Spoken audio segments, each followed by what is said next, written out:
মদিনার বাজার দিয়ে নবীজি যাচ্ছেন, নবীজির একটা ওঁট পছন্দ হয়েছে। তো নবী ওঁটের মালিকের কাছে গিয়ে জিজ্ঞেস করলেন, ভাইয়া এই ওঁটটার দাম কত?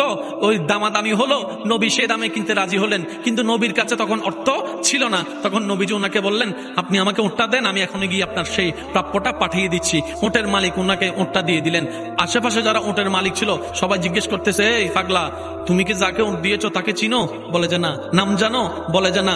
পরিচয় জানো? বলে যে না। তো তুমি যে ওঁটটা দিয়ে দিলা, উনি যদি ওটার টাকাটা না ফাটায় তখন তো তুমি লসের মধ্যে চলে যাবা। সে ওটের মালিক বলে, এত সুন্দর নুরানি চেহারাওয়ালা কখনো বাটপার হতে পারে না। ওনার চেহারা দেখেই তো আমি ওট বিক্রি করার আগে মনটাই বিক্রি করে দিয়েছি। তোমরা যাই বলো, আমার মন বলে উনি আসবেই আসবে, টাকাটা পাঠাবেই পাঠাবে।